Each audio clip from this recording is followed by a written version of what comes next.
আল হায়াউ শু'বাতুম মিনাল ঈমান, এই লজ্জা ঈমানের অঙ্গ। এখন আমাদের মধ্যে লজ্জা শরম নাই। নারীদের পোশাকের বেহাল দশা, মশারি কি পাতলা, এর চেয়েও পাতলা। কথা কন আমার বোনেরা, এই হেজাব ছেড়ে দিয়েন না, নেকাব ছেড়ে দিয়েন না, ওড়নাগুলো ছেড়ে দিয়েন না। এগুলো আপনাদের সম্মান, এগুলো আপনাদের মর্যাদা। এই হেজাব আপনার অধিকার, হেজাব আপনার অহংকার, হেজাব আপনার আভিজাত্যের প্রতীক, হেজাব আপনার রুচির প্রতীক। আপনি কতটুকু রুচিশীল, আপনি কতটুকু ভদ্র মার্জিত ডিসেন্ট ম্যানারে আপনি চলেন, এটা প্রমাণ করে দিবে আপনার হেজাব, আপনার পর্দা। চিল্লা এখন ঠিক কিনা? যারা নারী অধিকারের কথা বলে এরা নারীদেরকে ঠকায়, যারা নারী আন্দোলনের কথা বলে এরা নারীকে বিজ্ঞাপনের পণ্য বানায়, এমনি বেশকি মেরা থাকে, উলঙ্গ নেকেড এরকম নারীদের দেহকে প্রদর্শন করে। এরা নারীকে ভোগের পণ্য বানায়, বিজ্ঞাপনের সস্তা পণ্য করে, রূপালী পর্দায় উলঙ্গ করে উপস্থাপন করে, আর সুযোগ পেলে ধর্ষণে সেঞ্চুরি করে। এদের ঘরেই নারীরা বেশি নির্যাতিত। দেখবেন এদের ওয়াইফ নির্যাতিত হয় এদের দ্বারা, এদের ঘরের কাজের মেয়ে নির্যাতিত হয় এদের হাতে। কথা বলেন, ইসলাম যে নারীকে মর্যাদা দিয়েছে, গোটা বিশ্বের কেউ নারীকে এই মর্যাদা দিতে পেরেছে? বিশ্বনবী ছোটবেলায় কাবা ঘর নির্মাণে অংশগ্রহণ করেছেন। 10 বছর বয়সের মুহাম্মদ অন্যান্য সাথীদের সাথে পাথর টানে, সবাই লুঙ্গি খোলে কাঁধে রেখে, তারপরে পাথর টানে। বিশ্বনবী পাথর টানে লুঙ্গি না খোলে। সুবহানাল্লাহ। বিশ্বনবীর চাচা আবু তালেব বলে, এই ভাতিজা মুহাম্মদ করো কি, সবাই লুঙ্গি খুলছে তুমিও খোলো। বিশ্বনবী কেন, আমি খুলুম না। বিশ্বনবী বলে খুলবো না। আবু তালেব বিশ্বনবীর লুঙ্গির গোছা ধরে টান মারছে খোলার জন্য। টান মারার আগে বিশ্বনবী বেহুশ হয়ে জমিনে পড়ে যায়। ওনার সিক্রেট অর্গান, লজ্জাস্থান কেউ দেখে নাই। সুবহানাল্লাহ পড়বেন না? তার মানে উনি কাবা ঘর নির্মাণের কাজ করেছেন ছোটবেলায়, আর সাইয়েদনা ইব্রাহিম করেছেন বয়স্ক হয়ে। সুবহানাল্লাহ কইবেন না?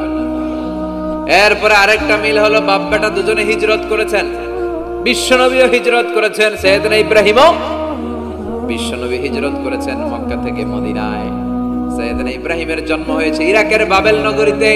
তিনি বাবেল থেকে হিজরত করে ফিলিস্তিন, ফিলিস্তিন থেকে মিশর, মিশর থেকে সৌদি আরব, ওখান থেকে মক্কা থেকে আবার মিশর, আবার বাবেল। সুবহানাল্লাহ। গোটা বিশ্বের সব আল্লাহওয়ালাদের, ইসলাম প্রিয়দের, ইসলামের পক্ষে শক্তি যারা, তাদের একই নমুনা। নিজ ঘরে পরবাসী, নিজ এলাকায় পরবাসী। হকের কথা বলার কারণে নিজ এলাকায় তারা থাকতে পারে না, নিজ ঘরে ঘুমাতে পারে না, বাধ্য হয়ে অন্য জায়গায় গা ঢাকা দিয়ে চলতে হয়। চিল্লা এখন ঠিক কিনা? বিশ্বনবীর জীবনে যে ঘটনা, সাইয়েদনা ইব্রাহিমের জীবনে একই ঘটনা। হিজরত করেছে। আল্লাহ বলে, ওয়ালা তাহিনু ওয়ালা তাহজান, ভয় নাই, চিন্তা নাই, আনতুমুল আ'লাউনা ইন কুনতুম মুমিনিন, বিজয় তোমাদের হবেই যদি তোমরা মুমিন হও। যদি তোমরা, তবে ঈমানটা হতে হবে পাক্কা ঈমান। ঈমান ঈমানে পার্থক্য আছে না নাই? কথা কন। যে ঈমানে প্রয়োজনে জ্বলে ওঠে না, যে ঈমান সত্য ন্যায়ের কথা বলে না, এরকম ঈমান আছে না নাই? পাপ দেখবে, অন্যায় দেখবে, কোনো কথা কয় না। নিজের মেয়ের বয়সী একটা মেয়েকে কিছু বখাটে ছেলেরা টিস করে, কিচ্ছু কয় না, পাশ দিয়ে হেঁটে চলে যায়, এরকম ডাকাত আছে না নাই?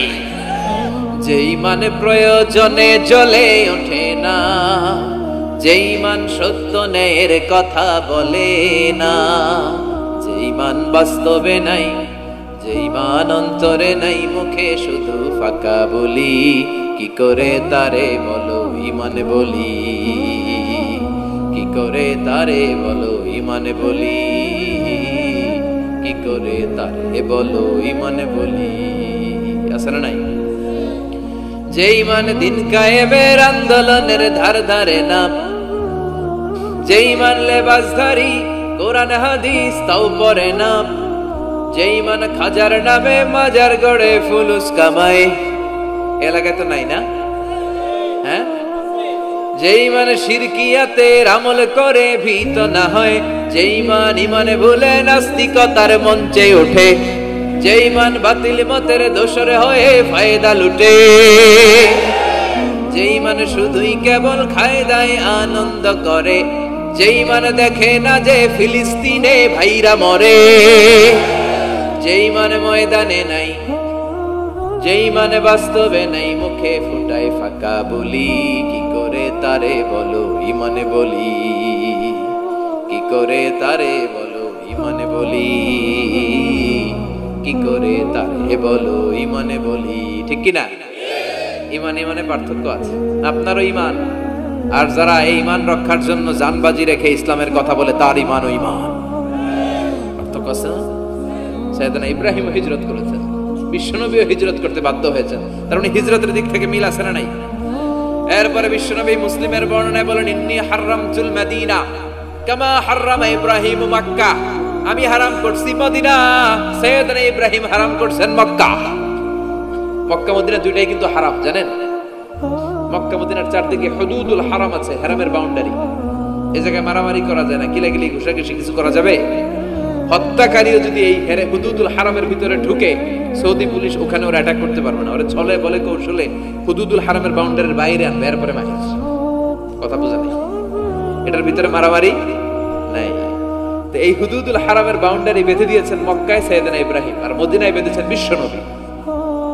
বাপ্পাটা মিল আছে না নাই?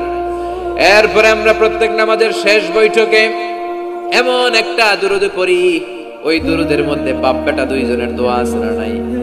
এই দুরূদটারে সাইয়েদনা ইব্রাহিমের নামে ডেডিকেট করেছে কে?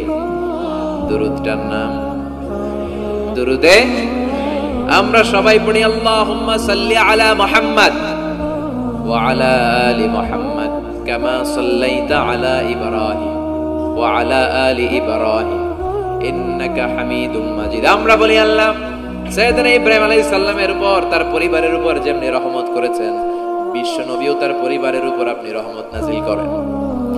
এরপর পড়ি, আল্লাহুম্মা বারিক আলা মুহাম্মাদ ওয়া আলা আলি মুহাম্মাদ কামা বারাকতা আলা ওয়া আলা আলি ইব্রাহিম ইন্নাকা হামিদুম মাজিদ।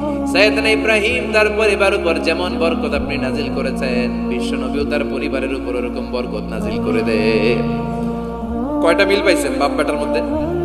আল্লাহ রাসূলের ক্ষেত্রে আল্লাহ বললেন উসওয়ায়ে হাসানা, আবার সাইয়েদনা ইব্রাহিমের ক্ষেত্রেও বললেন উসওয়াতুন হাসানা ফি ইব্রাহিম, ইব্রাহিমের জীবনেও উসওয়ায়ে হাসানা আছে।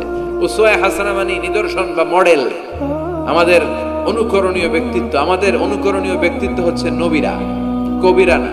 কথা কন, কবিরা আমাদের মডেল না নবীরা? নায়করা আমাদের মডেল না নবীরা? সালমান খান আমাদের মডেল নয়, শাহরুখ খান মডেল নয়, ঋত্বিক রোশন আমাদের মডেল নয়, কোন নায়ক নায়িকা গায়ক গায়িকা ডান্সার সেলিব্রিটি আমাদের মডেল নয়। আমাদের মডেল হচ্ছে বিশ্বনবী, আমাদের মডেল হচ্ছে সাইয়েদনা ইব্রাহিম। চিল্লায় বলেন ঠিক কিনা? এজন্য আল্লাহ কোরআনের মধ্যে দুজনের ক্ষেত্রেই বললেন উসওয়ায়ে হাসানা, দুইজনই উত্তম আদর্শ। কয়টা মিল পাইলেন? মনোযোগ নাই? মনোযোগ আছে না গেছে? 3 নম্বর মিল, এই দুইজন নবী ছিলেন উলুল আজমি মিনার রাসূল। এই দুনিয়ায় যতগুলো নবী এসেছে তার মধ্যে 5 জন নবী ছিল শ্রেষ্ঠ। এই 5 জনের মধ্যে বাপ বেটা আছে না নাই? খেয়াল রাখবেন, উলুল আজমি মিনার রাসূল দৃঢ় প্রত্যয়ী নবী 5 জন। কারা? সাইয়েদনা নূহ, সাইয়েদনা ইব্রাহিম, সাইয়েদনা মূসা, সাইয়েদনা ঈসা, বিশ্বনবী মুহাম্মদ রাসূলুল্লাহ। এই 5 জন হচ্ছে উলুল আজমি মিনার রাসূল। এই 5 জনের মধ্যে বাপ বেটা 2 জন আছে না নাই? এরপরে বাপ বেটার মধ্যে আরেক মিল হচ্ছে বিনাউল কাবা। বাপ বেটা 2 জনই কাবা বানিয়েছে, বিশ্বনবী বানিয়েছে ছোট্টবেলায়, সাইয়েদনা ইব্রাহিম বানিয়েছে বৃদ্ধ বয়সে। ঠিক কিনা? বানাইছে না? বিশ্বনবী বানাইছে যখন বয়স একেবারে কম, কোন বর্ণায় 8, কোন বর্ণায় 10 বছরের বাচ্চা, বড় না ছোট? কথা কম। এই ছোট্ট মুহাম্মদ সাল্লাল্লাহু আলাইহি ওয়াসাল্লাম তিনি পাথর কেটে কেটে, পাথর কাঁধে নিয়ে বহন করে করে কাবা ঘর নির্মাণ করেছে। ওনার সমবয়স্ক বন্ধুরা তারাও বিশ্বনবীর সাথে পাথর টেনেছে, কিন্তু সবগুলা টানছে লুঙ্গি খুললা। কেমনে? কথা কন। ছোট বাচ্চারা লুঙ্গি খুলে ফেলে না? সবাই লুঙ্গি খুলে লুঙ্গি ভাঁজ করে কাঁধের মধ্যে রেখেছে, এরপরে কাঁধের উপর পাথর নিয়ে পাথর টেনেছে যাতে কাঁধে ব্যথা না পায়। কিন্তু বিশ্বনবী তো লুঙ্গি খোলে না। সুবহানাল্লাহ পড়েন। বিশ্বনবীর লজ্জাস্থান কেউ দেখে নাই। হালিমাতুস সাদিয়া, বিশ্বনবীর দুধমা, উনি বলেন এই কুরাইশি মুহাম্মদকে আমি 5 বছর ঘরে রাখলাম, পাললাম। এই 5 বছরের জন্য এই ছোট্ট মুহাম্মদ একবারও কাঁদে নাই, ক্ষুধা লাগলেও কাঁদে না, ব্যথা পেলেও কাঁদে না, শুধু লজ্জাস্থানের জায়গা থেকে কাপড়টা একটু সরে গেলে চিৎকার দিয়ে ওঠে। কি নবী ছিল!